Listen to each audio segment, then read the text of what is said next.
प्यारे किसान भाइयों, आप सभी कृषक बंधुओं का फार्म सिग्मा में हार्दिक स्वागत है, वंदन है।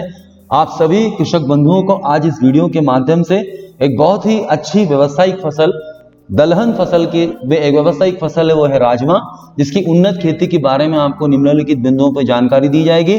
सामान्य जानकारी, जल प्रबंधन, खरपतवार प्रबंधन, कीट व्याधि प्रबंधन, पोषण प्रबंधन एवं आर्थिक समीक्षा। मैं सभी किसान भाइयों से कहना चाहूंगा कि वे अगर जिन्होंने इस चैनल को सब्सक्राइब नहीं किया तो सब्सक्राइब जरूर करें एवं बेल को दबाने का कष्ट करें। भारत में राजमा जो होती है रबी मौसम की प्रमुख फसल है। राजमा की खेती सभी राज्यों में की जाती है। राजमा को किडनी बीन्स के नाम से भी जाना जाता है। राजमा की जो औसतन उत्पादन है वो 8 से 10 क्विंटल प्रति एकड़ है। अच्छे जल निकास वाली कार्बनिक पदार्थ युक्त बलुई मिट्टी इसके लिए काफी अच्छी मानी जाती है। 6.5 से 7.5 का पीएच, जिसमें सारे पोषक तत्व विद्यमान रहते हैं। किस्में जो है इसकी जो उन्नत किस्में हैं जो कि विकसित की गई हैं, उनमें HPR 35 है, मालविया है और उदय BL 6063 है। फसल की अवधि 4 माह है और बीज दर जो है 40 से 45 किलोग्राम प्रति एकड़ है। जलवायु तापमान का जहां तक सवाल है, पौध वृद्धि के लिए 15 से 25 डिग्री और 30 डिग्री से अगर ज्यादा तापमान हो जाए तो उसमें फूल और बाद में जो है फलियां जो होती है वो झड़ने की भी समस्या पाई गई है। बात करते हैं हम लोग बुआई का समय 15 अक्टूबर से 15 नवंबर। बीज को लगाने से पहले बीजोपचार का करना बहुत जरूरी, बीज को टीका लगाना बहुत जरूरी है, जिसको हम बोलते हैं FIR, fungicide, insecticide, rhizobium. Fungicide के अंदर हम कार्बन जैविक भी ले सकते हैं और रासायनिक भी ले सकते हैं। जैविक करेंगे तो ट्राइकोडर्मा और स्यूडोमोनास से करेंगे। अगर हम रासायनिक से करेंगे तो हम लोग कार्बोक्सिन और थायरम से मिला जुला कॉम्बिनेशन लेंगे और राइजोबियम जो है जेपोनिकम और हमें PSB, फास्फेट सोलुबलाइजिंग बैक्टीरिया, इनके द्वारा भी इसको हमको उपचारित 250 ग्राम बीज में हम उपचारित करेंगे। बात करते हैं फसल का उत्पादन बढ़ाना। जब हम कटाई छटाई कर देते हैं उसके बाद में हम इसकी गहरी जुताई करें। गहरी जुताई करने के बाद अंतिम जुताई करें। मिट्टी परीक्षण कराएं। खेत में जितने अवशेष है उसको निकाल के बाहर निकाल के जला दें। रोटावेटर करने से पहले जो पकी हुई गोबर की खाद है उसमें ट्राइकोडर्मा, स्यूडोमोनास, बाकी माइकोराइजा वगैरह भी उसमें डाल सकते हैं और उसको माध्यम कल्चर से हम उसे एक शुद्ध मैन्योर या खाद में परिणित कर देते हैं। अच्छी प्रजाति का चुनाव करें। बीज उपचार जैविक एवं रासायनिक पद्धति से कर सकते हैं। बीज की बुआई आने वाले समय में किसान भाई इसे ऊंची उठी हुई क्यारी पद्धति से कर सकते हैं। टपक सिंचाई से संभव हो तो पानी का प्रबंधन जरूर करें और फव्वारा सिंचाई लगाएं। इसमें जल विलय खाद का नियमित उपयोग करें। जैविक खाद, जैविक कीटनाशकों का 75% फसल पर उपयोग करना ही चाहिए। कीट एवं व्याधि प्रबंधन को अपनाना चाहिए, समन्वित कीट व्याधि प्रबंधन, जिससे कि हम फसल को आर्थिक नुकसान क्षमता से ऊपर रख सके, जिसमें लागत कम से कम हो और मुनाफा अधिक से अधिक हो। राजमा फसल की जो पौधरोपण विधि है उसमें स्तंभों के बीच की दूरी 60 सेंटीमीटर, पंक्ति से पंक्ति की दूरी 30 से 40 सेंटीमीटर, बुआई की गहराई 3 से 5 सेंटीमीटर और ड्रिपर से ड्रिपर की दूरी 30 सेंटीमीटर। अगर हम ड्रिप सिंचाई की समय तालिका की बात करें तो इसमें हम 40 मिनट, 65 मिनट, 3 घंटा, 2 घंटा, 2.5 घंटा ऐसे हम ड्रिप को नमी देख करके चलाना चाहिए और रोज जो है हर 1-2 दिन में एक बार हमको, अगर हम ये सिंचाई पद्धति अपनाते हैं। उसके बाद जो खरपतवार प्रबंधन है उसमें पारंपरिक, यांत्रिक, रासायनिक तीनों विधियों को हम अपनाएं। बात करते हैं कीट एवं व्याधि प्रबंधन की। माहू की शिकायत आती है। माहू काफी तादाद में लगता है। जब इसके माहू दिखने लग जाए, जब ये माहू 1 स्क्वायर मीटर में 20-25 दिखे तो उसके लिए हमको तुरंत जो है पीला जो चिपचिपा कार्ड है वो 10 स्टिकी कार्ड जो 10 एक एकड़ में लगाए, नीम ऑयल का स्प्रे करें। इमीडिया क्लोपिड और थाइमेथाक्सम रासायनिक कीटनाशक के रूप में स्प्रे कर दें लक्षण दिखते ही।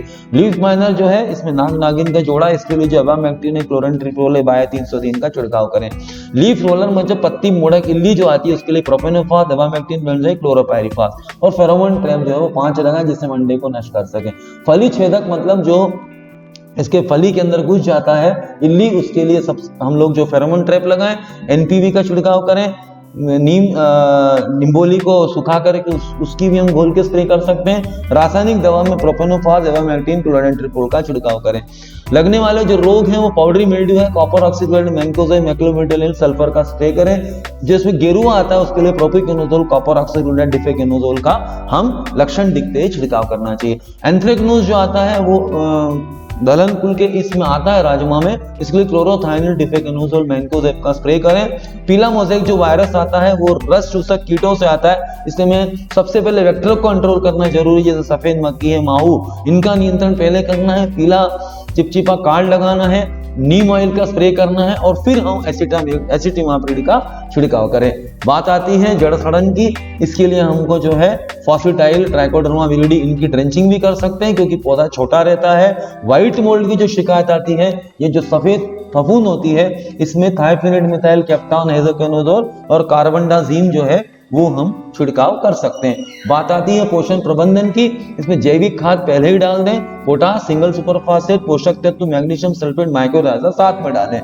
बात आती है फर्टिगेशन की, बुआई के 10 से 20 दिन से लेकर के फर्टिलाइजर प्लस इरिगेशन जितनी घुलनशील खाद होती है, जो चिलेटेड फर्टिलाइजर है, उनको हम पौधों की अवस्था के अनुसार वेंचुरी या फर्टिलाइजर टैंक के माध्यम से देंगे तो जो है पोषण प्रबंधन या पोषण जो प्रबंधन होता है उसमें फर्टिलाइजर की भी 33 से 34% की बचत होती है। बात आती है आवश्यक बातें जो हमेशा करते हैं हम लोग कि किस खाद को किसके साथ मिला सकते हैं। परनी छिड़काव जो है वो 19-19-19 से 13-40-13 है, पोटेशियम फास्फेट है, पोटेशियम नाइट्रेट है और एसओपी मतलब सल्फेट ऑफ पोटाश का भी हम लोग छिड़काव कर सकते हैं क्योंकि उसमें 17.5% सल्फर होता है। बात आती है उन्नत सिंचाई और परंपरागत में, जिसमें पानी की बचत है, ऊर्जा की बचत है, खरपतवार रोगों में कमी है, बेहतर गुणवत्ता और उत्पादन और कम श्रम लागत होती है। बात आती है आर्थिक समीक्षा की, अगर हम उन्नत खेती में देखें तो 43,450, परंपरागत में देखें तो 23,650 रुपए। अगर हम परंपरागत खेती से कुल आय अर्जित करते तो 24,350। अगर हम इसमें उन्नत खेती की आय देखें तो इसमें 46,550 रुपए जो आय आती है, बहुत ही अच्छी है। हमारे किसान भाई राजमा फसल को अपना सकते हैं क्योंकि एक समय में, एक ही सीजन में एक फसल के ऊपर निर्भर नहीं रहना चाहिए। 2-3 फसलों को अपने हाथ में, जिसको सीक्वेंशियल क्रॉपिंग बोलते हैं, वो क्रॉपिंग हमको, रिले क्रॉपिंग जो होती है कि हमको जो क्रॉप है वो एक फसल के साथ दूसरी फसलें भी लगाना चाहिए और दलहन फसल को हम लोग जो है अंतर्वर्ती फसल के रूप में भी इसका उपयोग कर सकते हैं।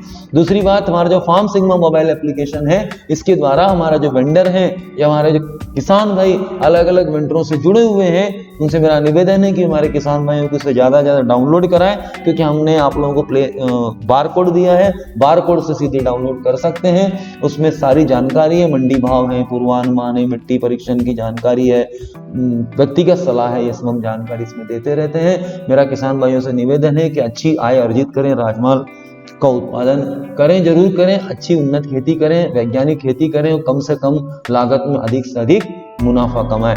मैं अपनी वाणी को विराम देने से पहले किसान भाई से निवेदन करूंगा कि वे हमारे फेसबुक और इंस्टाग्राम में जाकर के भी सीधे जुड़ सकते हैं और ये सारी जितनी तकनीक है फसलों की, वो उसमें भी वो लोग इसको देख सकते हैं। अपनी वाणी को मैं यहीं विराम दूंगा। मेरे किसान भाइयों को, मेरे अन्नदाता किसानों को बहुत बहुत धन्यवाद। जय हिंद, जय भारत।